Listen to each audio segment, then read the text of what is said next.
Bienvenidos, queridos hermanos, con ustedes su hermano en Cristo, Jaime Cárdenas, en este su programa, Conociendo el Concilio Vaticano II. Porque la verdadera santidad comienza con un sí a Dios. Empezamos en el nombre del Padre, del Hijo y del Espíritu Santo. Amén. Señor Jesús, nos ponemos ante tu presencia. Te damos las gracias por todo lo que nos das. Perdónanos por los actos que actuamos según los sentimientos. Y guíanos para ser más prudentes en todo lo que hagamos. En el nombre del Padre, del Hijo y del Espíritu Santo. Amén. Pues bien, mis hermanos, vamos a continuar con la Constitución Lumen Gentium del Concilio Vaticano II y el capítulo 3, párrafo 22, el Colegio de los Obispos y su cabeza. Así como por disposición del Señor, San Pedro y los demás apóstoles forman un solo colegio apostólico, de igual manera se unen entre sí el romano pontífice, su sucesor Pedro y los obispos.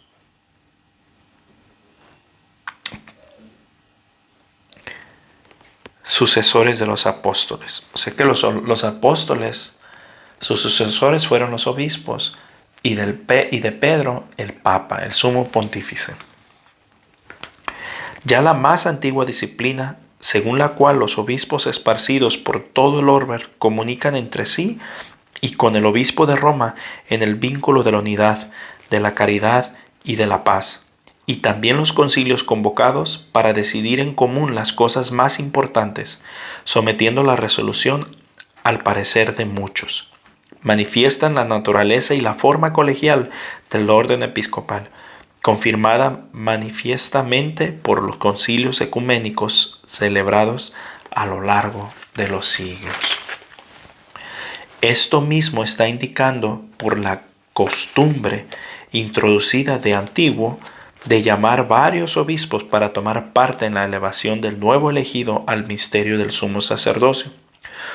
Uno es constituido miembro del cuerpo episcopal en virtud de la consagración sacramental y por la comunión jerárquica con la cabeza y con los miembros del colegio. El colegio o cuerpo de los obispos, por su parte, no tiene autoridad a no ser que se considere en comunión con el romano pontífice, sucesor de Pedro. Miren,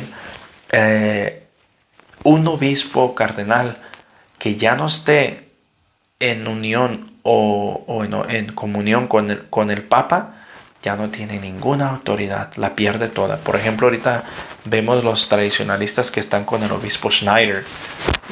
Muy aparte, si él está o no está bien con Dios, eso yo no lo sé.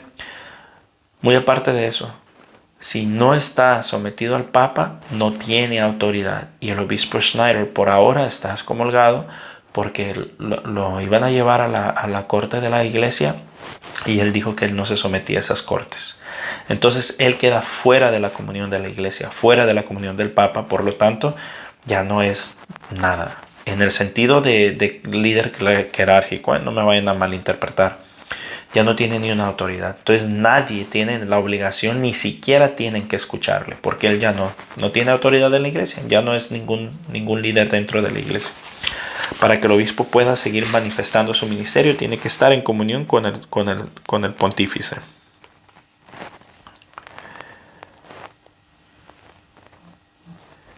El colegio, otra vez voy a empezar. El colegio o cuerpo de los obispos, por su parte, no tienen autoridad a no ser que se considere en comunión con el romano pontífice, sucesor de Pedro, como cabeza del mismo, quedando totalmente a salvo el poder primacial de éste sobre todos, tanto pastores como fieles, porque el romano pontífice tiene sobre la iglesia, en virtud de su cargo, es decir, como vicario de Cristo y pastor de toda la iglesia, plena, suprema y universal potestad que puede siempre ejercer libremente. Eso es para los protestantes católicos. Por digo protestantes católicos porque protestan con lo que la iglesia ha dejado. Tiene la plena autoridad, pero también tiene la promesa de Cristo que va a ser el Papa el que nos va a apacentar y no va a ser al revés. Pero tampoco dice que va a ser perfecto. El Papa dice, cuando tú vuelvas, O sea que iba a ser zarandeado y después iba a volver. Cuando tú vuelvas, apacienta las ovejas.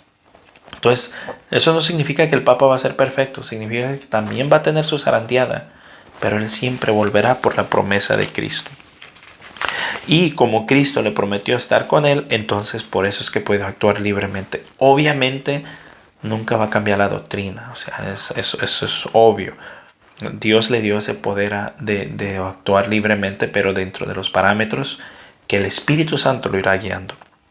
En cambio, el cuerpo episcopal que sucede al colegio de los apóstoles en el magisterio y en el régimen pastoral, más aún en el que perdura continuamente el cuerpo apostólico, junto con su cabeza, el romano pontífice, y nunca sin esta cabeza, es también sujeto a la suprema y plena potestad sobre la Iglesia universal.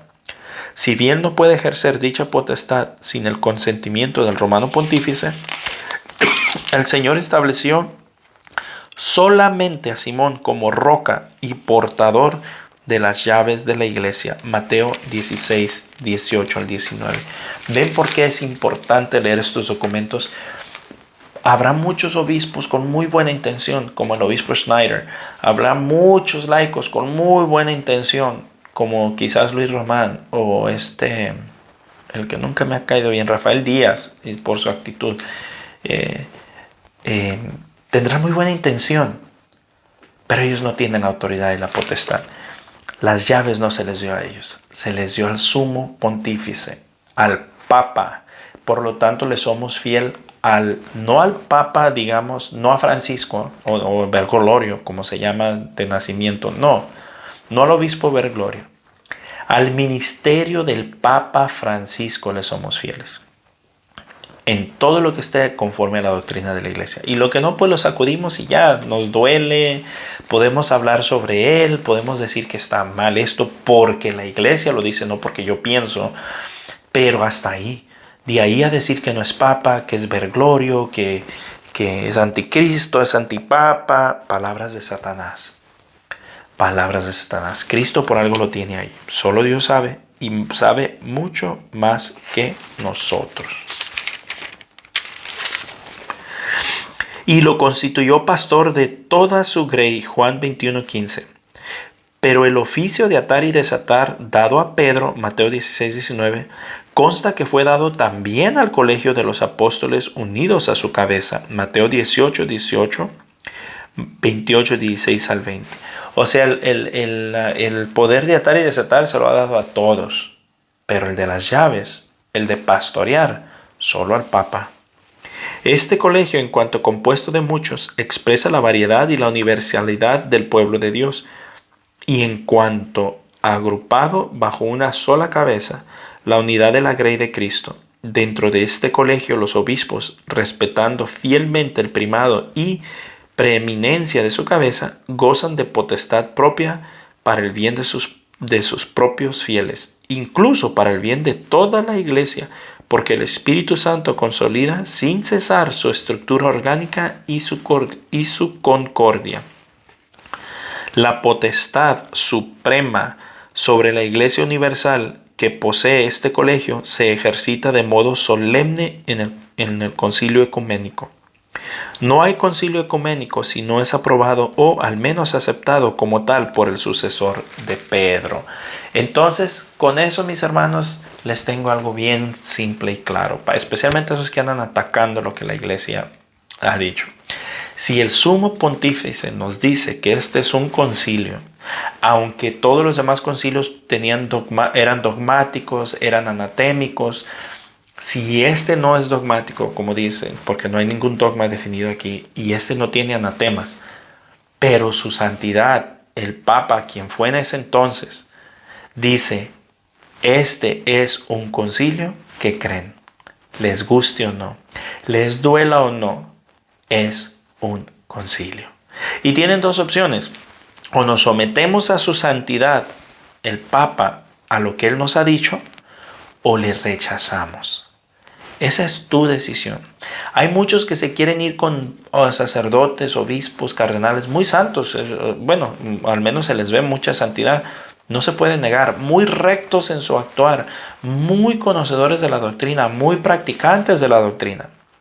Pero si ellos te están desatando del Papa, si ellos te están apartando del Papa, entonces los anatemas son ellos y tú por seguirlos. Nosotros somos fieles a Cristo.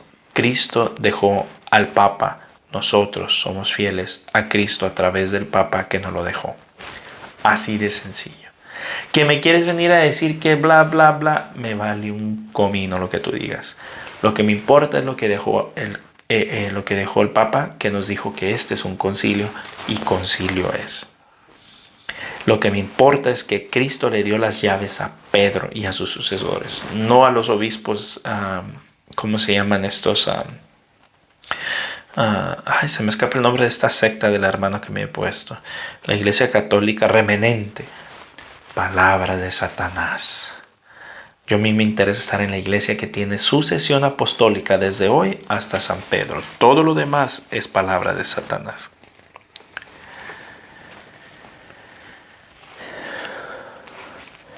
Esta misma potestad colegial puede ser ejercida por los obispos dispersos por el mundo a una con el Papa, con tal que la cabeza del colegio les llame a una acción colegial o por lo menos apruebe la acción unida de estos o la acepte libremente para que sea un verdadero acto colegial. Entonces, esto es lo que la iglesia ha instituido. Esto es lo que la iglesia nos dice que es el concilio. Y es el Papa el que tiene la autoridad. Así que les dolerá todo lo que ustedes quieran. Pero el concilio es legítimo. Porque tiene el Papa y los obispos. Y estos obispos que están negando que la legitimidad del concilio no tienen al Papa. Por lo tanto, no tienen autoridad. Pues bien, mis hermanos, con eso terminamos el día de hoy. Un fuerte abrazo, la paz del Señor y primero Dios, continuaremos mañana.